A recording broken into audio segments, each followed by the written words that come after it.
नमस्कार, मैं शास्त्री जी महाराज आपको जानकारी से अवगत कराऊंगा कि यदि आपके जीवन में रात्रि के समय बुरे स्वप्न आते हैं तो उसका बहुत बड़ा कारण है, क्योंकि जो हम दिनचर्या में चलते हैं और सोचते हैं और जीवन यापन जैसे करते हैं वैसे ही हमारे जीवन में विचार आते। तो आपको बता दूं कि यदि बुरे स्वप्न आते तो आपका जीवन कहीं ना कहीं गलत रास्ते का आपको सिग्नल दिखा रहा है। और आप इस बात का विशेष ध्यान रखें कि जैसे स्वप्न आपके जीवन में आएंगे वैसी ही परेशानियाँ आपके जीवन में निरंतर बढ़ती चली जाएंगी।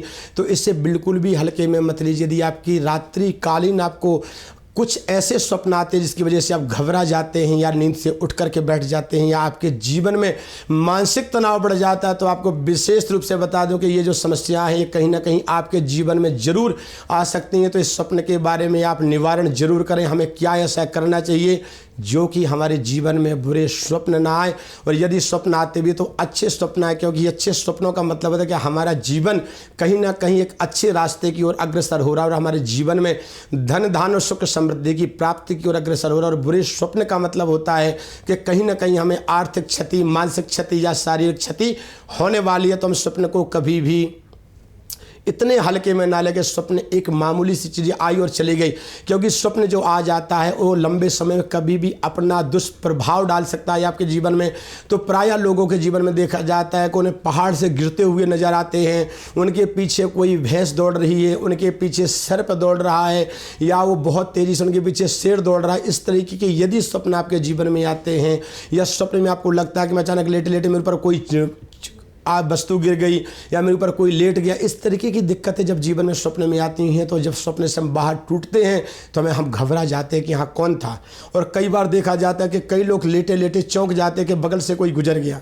तो यथार्थ सच्चाई कि ऐसा होता है, क्योंकि हमारे मृत्यु लोक में प्रेत आत्माएं भी भ्रमण करती हैं। और जब हम गलत पदार्थों का सेवन करते हैं, जैसे मदिरा पान करते हैं या मीट वगैरह का सेवन करते हैं, तो वहाँ पे नकारात्मक ऊर्जा दिन प्रतिदिन बढ़ती चली जाती है। जहाँ पे नकारात्मक ऊर्जाओं का प्रवेश होता है वहाँ पे प्रेत आत्मा जैसी छाया जरूर स्थान अपना बना लेते। तो आपको बता दें कि आप सबसे पहले तो अपने नियम संयम को कंट्रोल में करिए। आप ऐसी चीज़ों का सेवन मत कीजिए। यदि आप सेवन करते हुए तो उसके बाद में आप वहाँ पर हाथ पैर धुल करके 2 अगरबत्ती लगाइए और साथ में किसी देवता का ध्यान जरूर कर लीजिए। मानसिक रूप से ही कर लीजिए, शारीरिक रूप से नहीं कर सकते और नहीं भी कर सकते हैं तो अगरबत्ती जरूर लगा लीजिए। और साथ में ही अपने बेडरूम में आप ऐसा एक चक्र लगा लीजिए जिसकी वजह से आपकी ये बाधा का निवारण हो और आपको ऐसे बुरे स्वप्न ना आए। तो चलिए चर्चा करते हैं कि हमें अपने बेडरूम में ऐसा क्या लगाना चाहिए। तो आपको बता दें कि अपने बेडरूम में आप एक ऐसी वस्तु लगाइए, मोर का चित्र लगाइए, क्योंकि मोर कृष्ण भगवान का साक्षात स्वरूप माना जाता है और मोर का पंख इतना पवित्र माना जाता है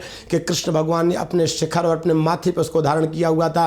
तो यदि आपके बेडरूम में मोर का चित्र लगा हुआ है, मोर का पंखा लगा हुआ कहीं पे, तो आपकी नकारात्मक ऊर्जा प्रवेश नहीं करेगी और आपको बुरे स्वप्न नहीं आएंगे और जीवन में दिन प्रतिदिन तरक्की होती रहेगी। और ऐसी तमाम जानकारियों के लिए आप बराबर हमसे जुड़े रहिए। ABN न्यूज के साथ में हम नाना प्रकार की जानकारी आपको प्राप्त कराएंगे।